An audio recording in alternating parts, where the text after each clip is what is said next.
जय हिंद friends. Welcome to my YouTube channel mister classes. तो आज हम लोग एनसीईआरटी के हिस्ट्री का चौथा चैप्टर क्या बताती हैं हमें किताबें को देखने वाले हैं। इसके पहले हम लोग 3 चैप्टर देख चुके हैं और प्लेलिस्ट में वीडियो पड़ी हुई है, आप लोग जाकर देख सकते हैं जो नए आज के होंगे। ठीक, तो आज इस चैप्टर के जो भी बनने वाले इंपॉर्टेंट प्रश्न है मैं उसको सबसे पहले साइड में नोट कर लिया हूँ और एक एक करके हम लोग इस टॉपिक से बनने वाले सभी प्रश्न को देखने वाले हैं। तो आइए सबसे पहले हम देखते हैं वेद। वेद क्या होता है? तो वेद का शाब्दिक अर्थ होता है ज्ञान। जैसे कि हम लोग वेद के बारे में जानते हैं कि 4 वेद होते हैं। तो कौन कौन से होते हैं?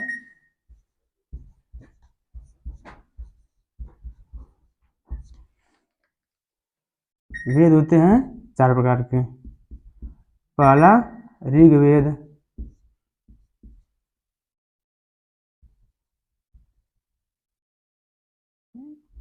यजुर्वेद,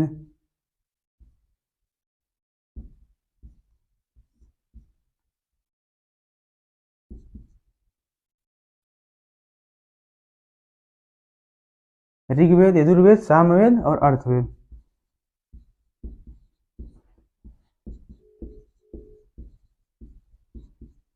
अथर्ववेद।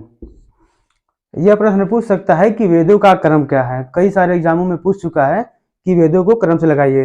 तो ऋग्वेद, यजुर्वेद, सामवेद और अर्थवेद। ठीक, वेदों की रचना कहाँ हुई? तो भारत के उत्तर पश्चिम दिशा में, जैसे भारत है उत्तर पश्चिमी इलाके में वेदों का रचना सबसे पहले प्रारंभ हुआ। अब आते हैं हम इसके बाद ऋग्वेद के बारे में जानते हैं। ऋग्वेद क्या है? ऋग्वेद राजाओं या देवी देवताओं का उस समय की कही हुई सूक्ति है। सूक्त क्या होता है? सूक्ति। सूक्त बना है सु प्लस उक्ति से, जिसका मतलब होता है कि सुंदर कही हुई बात। उस समय देवी देवताओं द्वारा कही हुई बातों को लोगों ने संकलन किया और यही संकलन सूक्त कहलाती है। और इसी सूक्त से ऋग्वेद का रचना हुआ है। इसमें सूक्तियों की संख्या है 1000 से प्लस। ठीक, ऋग्वेद की रचना हुई है किस भाषा में? प्राक संस्कृत। प्राक संस्कृत या वैदिक संस्कृत। सूक्त को हम लोग ऋचा भी बोलते हैं। ऋग्वेद की रचना कब हुई? 3500 वर्ष पहले। ऋग्वेद में मुख्यतः 3 देवताओं का वर्णन किया गया है, अग्नि, इंद्र और सोम।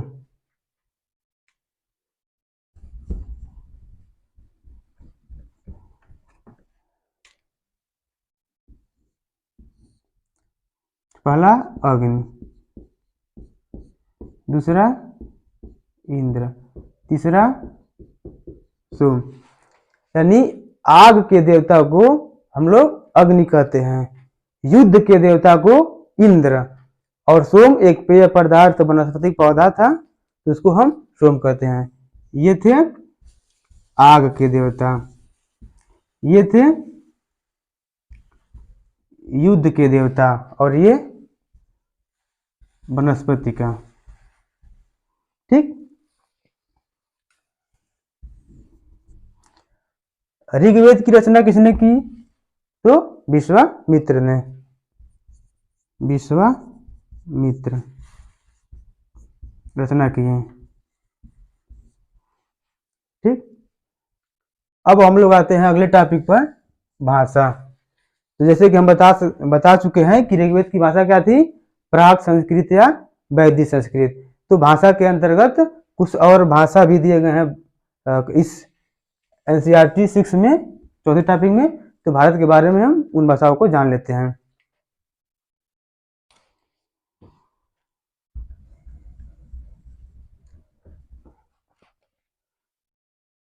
भाषा। तो पहले तो हम बता चुके हैं कि ऋग्वेद की भाषा क्या है, प्राक संस्कृत या वैदिक संस्कृत। अब भाषा क्या होती है, हमें अपने भाव और विचारों को एक दूसरे के सामने प्रदर्शन करने के लिए या समझाने के लिए या समझने के लिए हमें किसी माध्यम की आवश्यकता होती है, तो उसे हम भाषा कहते हैं। ठीक, तो भारत में 4 भाषा परिवार हैं। जैसे संस्कृत भी भाषा भारत यूरोपीय परिवार की भाषा है, भारोपी परिवार की। तो ये भाषा हो गया, भाषा के अंतर्गत भारोपी परिवार एक भाषा आता है। ठीक, ये भारोपी परिवार 2 भाषाओं से बना होता है, जैसे एक भारत की भाषा और दूसरा यूरोप की भाषा। भारत की भाषाएं कौन कौन सी है, मुख्यतः संस्कृत, हिंदी, असमिया, कश्मीरी, सिंधी, गुजराती इत्यादि। और यूरोप की भाषा कौन सी है, अंग्रेजी, फ्रांसीसी, जर्मनी और यूनानी। यानी जो भारोपीय परिवार के अंतर्गत भाषाएं आएंगी वो भारत की भाषा है ये और यूरोप की भाषा ये, इन दोनों का मिश्रण होता है। जैसे माता को संस्कृत में क्या कहेंगे, मात्र, इंग्लिश में क्या कहेंगे, मदर, और माता तो खुद हिंदी में ही है। यानी ये इससे पता चलता है कि ये भाषा इन दोनों परिवार की है, दोनों परिवार से मिले जुले शब्द से बनी हुई है, इसलिए संस्कृत भारोपी परिवार की भाषा है। फिर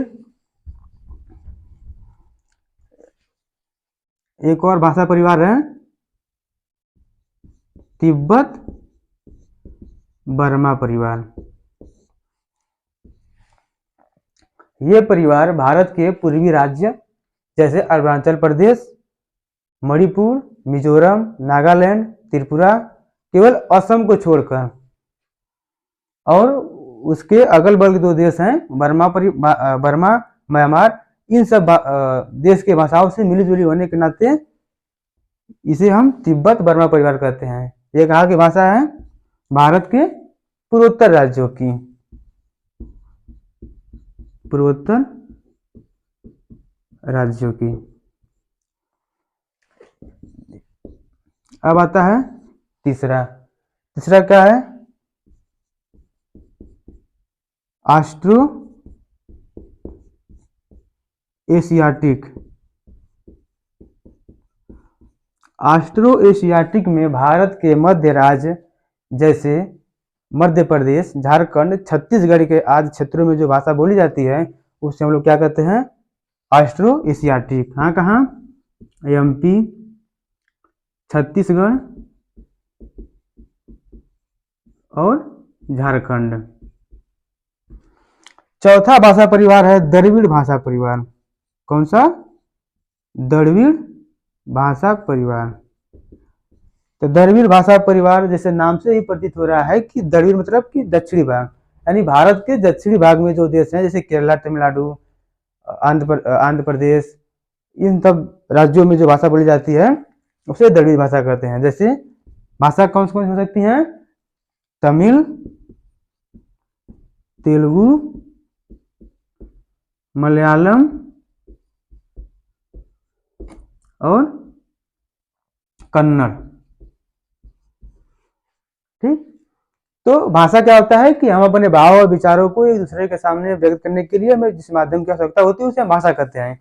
भाषा मुख्यतः भारत में बोली जाने वाली 4 भाषा परिवार है। कौन कौन सी, भारोपी, तिब्बत बर्मा, ऑस्ट्रो एशियाटिक, द्रविड़। तो ये पूछा जा सकता है कि द्रविड़ में तेलुगु किस भाषा परिवार की भाषा है, तो हम कहेंगे द्रविड़। ठीक, ये पूछा सकता है कि मध्य प्रदेश के आसपास जो भाषा बोली जाती हैं वो किस भाषा परिवार की हैं, तो हम कहेंगे ऑस्ट्रो एशियाटिक। पूर्वोत्तर राज्यों में केवल असम को छोड़कर बाकी सब तिब्बत बर्मा परिवार की भाषा है।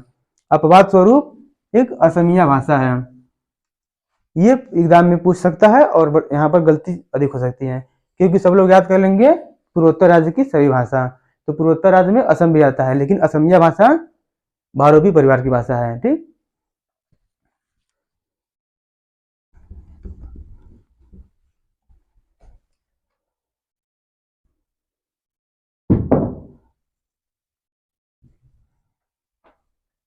अब हम आते हैं अगले टॉपिक पर, ऋग्वेद का अध्ययन।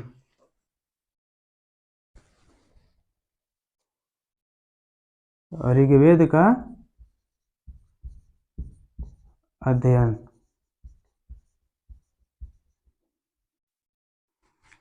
हमें किसी भी चीज के बारे में पढ़ने के लिए हमें एक भाषा की, एक लिपि की आवश्यकता होती है।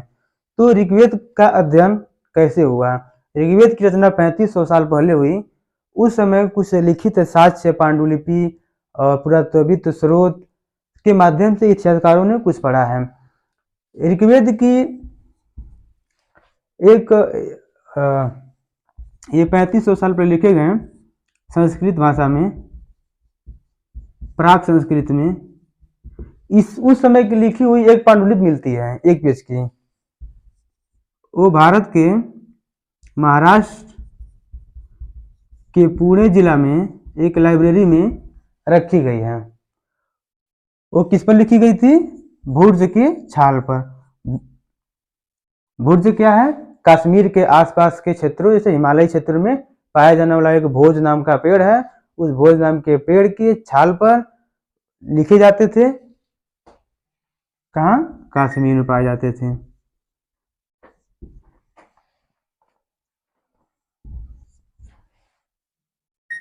ठीक, तो ऋग्वेद का अध्ययन इतिहासकारों ने प्राप्त स्रोतों के माध्यम से किए हैं और देवी देवताओं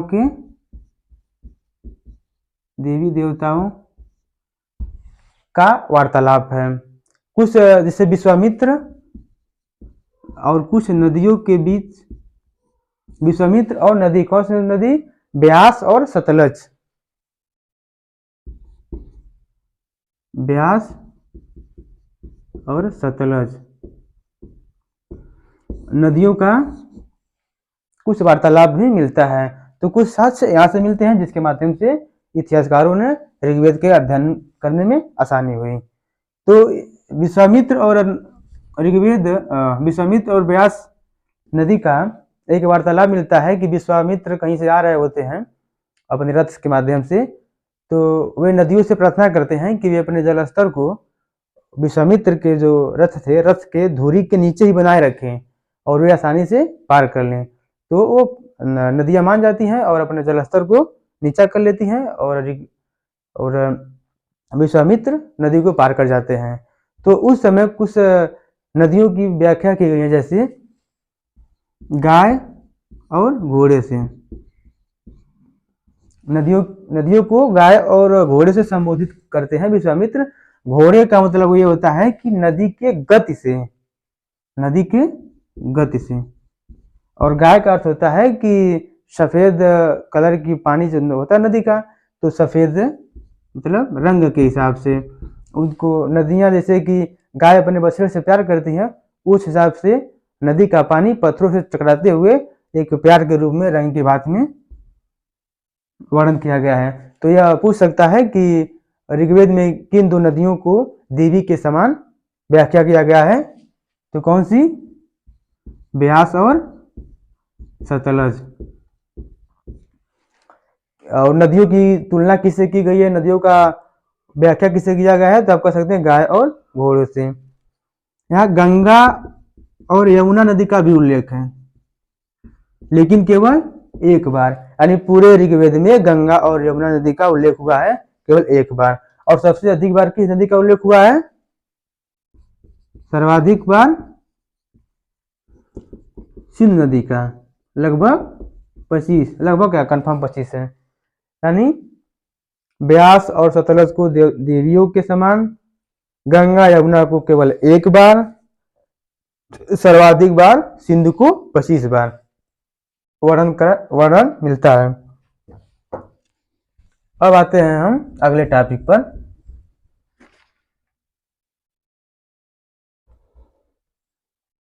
अगला टॉपिक है मवेशी घोड़ा रथ। ठीक, तो ऋग्वेद में लोग प्रार्थना करते थे किसका? मवेशियों को, अपने बच्चों को संख्या अधिक बढ़ाने के लिए और घोड़ों की संख्या अधिक बढ़ाने के लिए, क्योंकि वे लोग युद्ध करते थे किससे? घोड़े से, और मवेशियों को जीतते थे, जिससे अपने साम्राज्य की ताकत को बढ़ाते थे। तो क्या? मवेशी, मवेशी घोड़े और रथ। तो लोग प्रार्थना करते थे कि उनकी मवेशियों की संख्या बढ़े। मवेशियों का संख्या बढ़ने से क्या तात्पर्य होता था? क्योंकि जिसके पास जितने मवेशी, जितने संख्या होते थे, उनको व्यवसाय करने में उतना लाभ होता था। और घोड़ों से वो युद्ध करते थे। युद्ध उस समय मुख्यतः सरदार करते थे। उस समय अस्थायी सेना नहीं होती थी। सेना कैसा होता था? अस्थायी, मतलब सेना होता ही नहीं था, सरदार ही लोग युद्ध करते थे।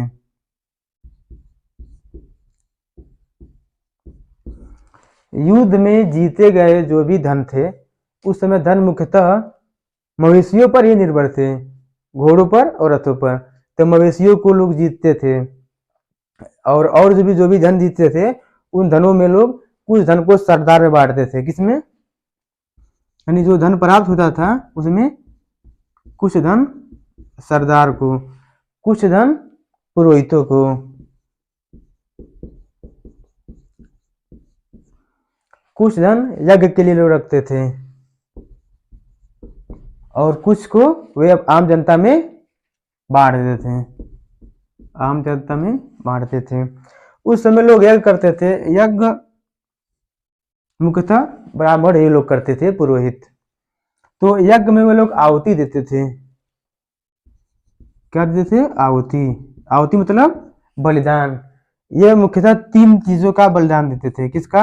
अग्नि का, और अनाज का। अग्नि का, अनाज का, और जानवरों का भी। कुछ जानवरों का ये लोग यज्ञ में आहुति देते थे। ठीक,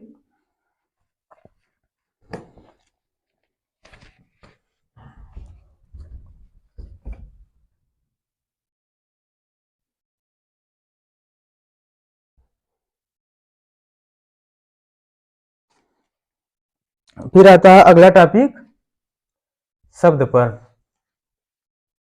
उस समय ऋग्वेद में कुछ शब्द मिलते हैं जिसके शब्द के हिसाब से हम उसकी विशेषता को बताते हैं। जैसे लोगों को कई भागों में बांटा गया था, उनके काम, व्यवसाय, परिवार,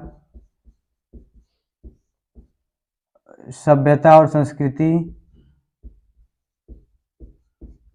सभ्यता और संस्कृति के आधार पर बांटा गया था। काम के आधार पर एक समूह ऐसा था जिसको 2 भागों में बांटा गया था। किसको? काम के आधार पर 2 भागों में। एक था पुरोहित, पुरोहित अर्थात ब्राह्मण। दूसरा था राजा। तो राजा का इन द सेंस इस समय से हम लेते हैं कि एक महल होगा, एक साम्राज्य होगी, एक राजधानी होगी, उसकी एक सेना होगी, वो कर वसूलता होगा। तो उस समय का राजा इस तरह का नहीं था। उस समय का राजा एक समुदाय के संबंध में लोग दर्शाते थे। और दूसरा पुरोहित मतलब ब्राह्मण, जो यज्ञ करवाते थे, धार्मिक कार्यों का अनुष्ठान कराते थे। ठीक, दूसरा एक समूह था जो समुदाय यानी जन, यानी लोगों के लिए इस्तेमाल होता था। क्या था? पुरु, जन और विष, जन और विष, यानी आम लोगों को, जनता को, समुदाय को दर्शाने के लिए 2 शब्द का प्रयोग होता था। कौन कौन? जन और विष।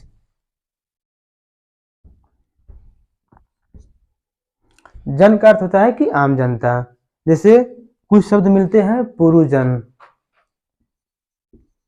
पुरुजन, यह जन और विष एक ही शब्द होते हैं। पुरुजन या पुरुविष। भरतजन या भरत विष। यजुजन या यदुविष। पुरुजन का मतलब होता है कि पुरु समुदाय के लोग, या पुरुविष का मतलब पुरुविष के लोग, पुरु समुदाय के लोग, बात एक ही है। भरतजन मतलब कि भरत समुदाय के लोग। ठीक। अब विष, इसी विष से ही वैश्य शब्द की उत्पत्ति हुई है। यह एग्जाम में पूछ सकता है कि वैश्य शब्द की उत्पत्ति किससे हुई है, तो हम कह सकते हैं विष से। ठीक। अब आइए हम अगले टॉपिक पे आते हैं।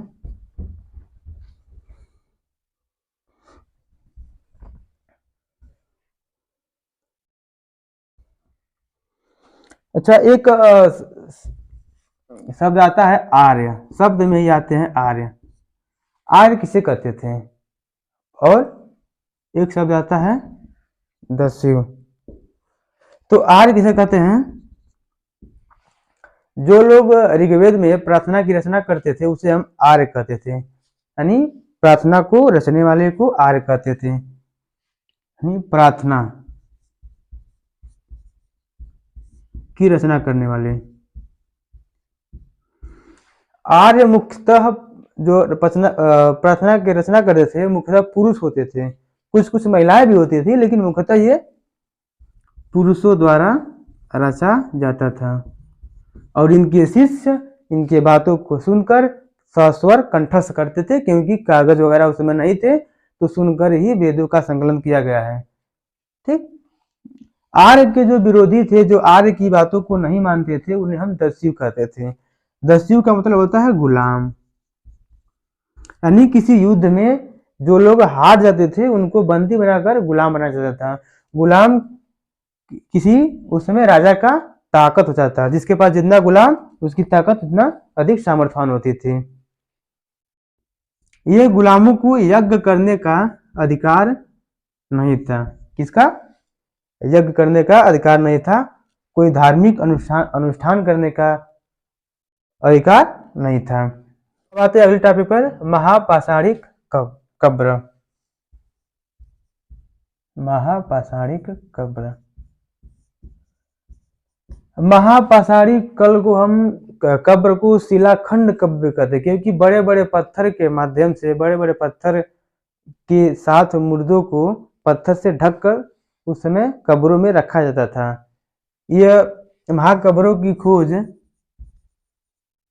3000 साल पहले हुई। ठीक। महाकब्र क्या होते थे? लोगों के शव को दफनाने की जगह।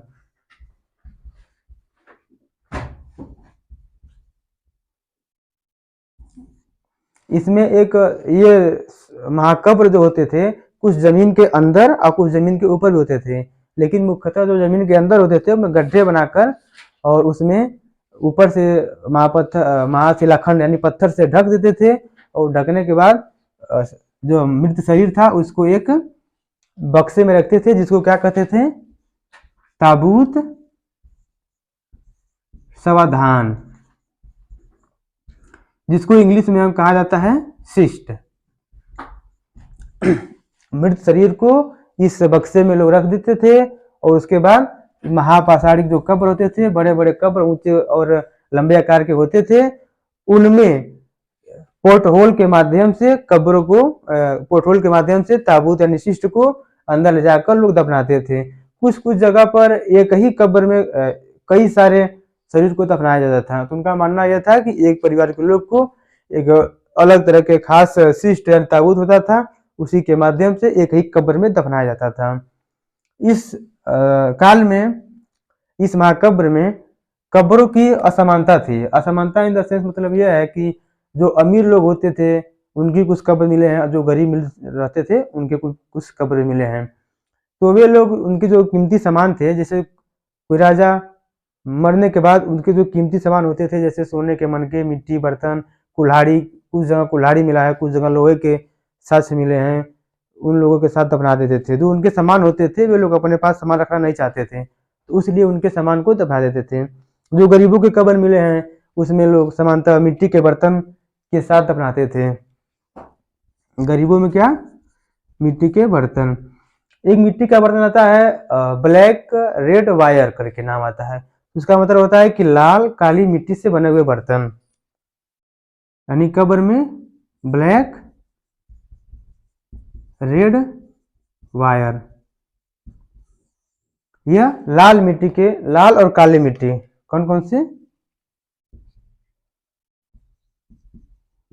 काले लाल मिट्टी के बर्तन के साथ दफनाते थे। ठीक,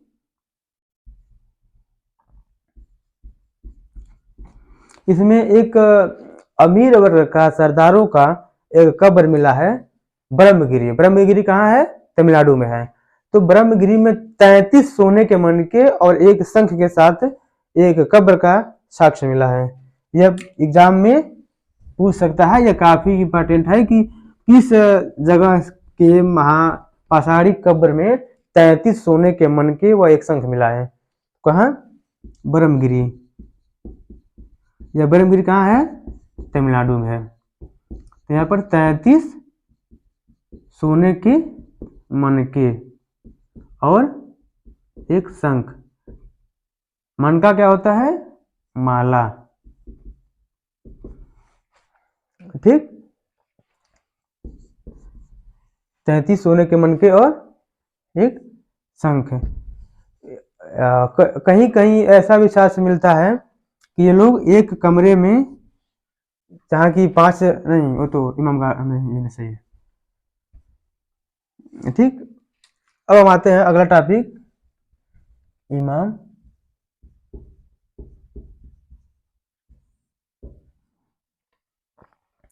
इमाम गांव कहाँ है। जैसे कि हम इसके पहले चैप्टर में इमाम गांव के बारे में हम लोग कुछ पढ़ चुके हैं। तो इमाम गांव महाराष्ट्र का एक आरंभिक गांव था। इमाम गांव का जो काल है वह 3600 साल से लेकर 2700 साल के बीच का काल है। यह आरंभिक गांव है। कहाँ है, आरंभिक गांव है। कहाँ गांव है, मुंबई।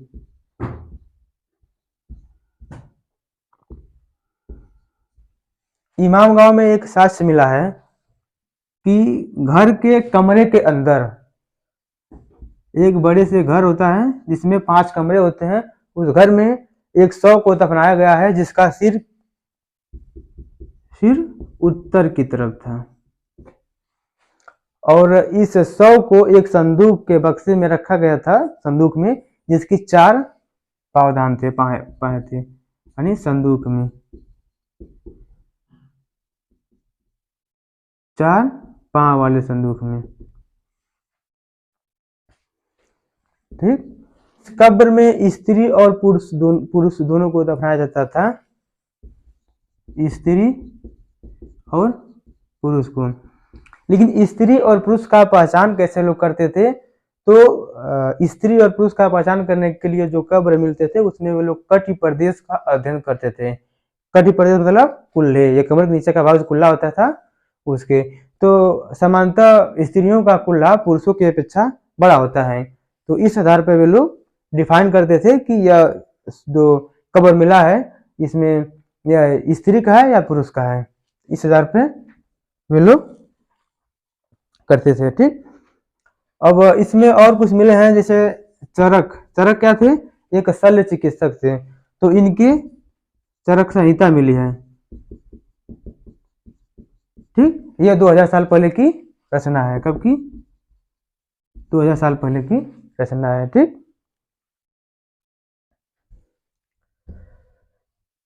और इस काल में कुछ कृषि के साथ मिले हैं, जैसे लोग गेहूं, जौ, तेल, किसका, सरसों का, इत्यादि का लोग खेती करते थे। और कुछ फल भी मिले हैं, जैसे जामुन का फल, जामुन, आंवला, कुछ रसीले फल भी मिले हैं। और पशु भी, पशु लोग पालते थे। कौन कौन से पशु, गाय, भैंस, बकरी इत्यादि। ठीक, तो इस तरह से और एक अन्यत्र। अन्यत्र में एक कहानी दी गई है चीन के बारे में, जो 3500 साल पहले की कहानी है। तो उस समय चीन में लोग बहुत भविष्यवाणी करते थे। तो भविष्यवाणी करने का शास्त्र मिला है, लोग हड्डियों पर अपने जो उसका काम था, जैसे कि कौन सा राजा कहाँ तक जीतेगा, उसकी इच्छा क्या थी, तो इन सब के शब्दों को लिख देते थे और आग में रख देते थे। आग लगाते थे, आग में हड्डियां चटक जाती थी, यानी उसमें चटकन पड़ जाती थी। तो उस चटकन के माध्यम से जो भविष्यवेत्ता थे वे भविष्य का अध्ययन करते थे और उसके बारे में बताते थे। तो इस तरह से एनसीईआरटी से इसका हिस्ट्री का चौथा चैप्टर क्या बताती है हमें किताबें पूरी तरह से हम लोगों ने इस चैप्टर का जो भी प्रश्न बनने वाले थे हम चर्चा कर लिए हैं। अब कल इसी तरह हम लोग अगले चैप्टर का अध्ययन करेंगे। इसी तरह हम लोग रोज एक एक चैप्टर का वीडियो लाते रहेंगे।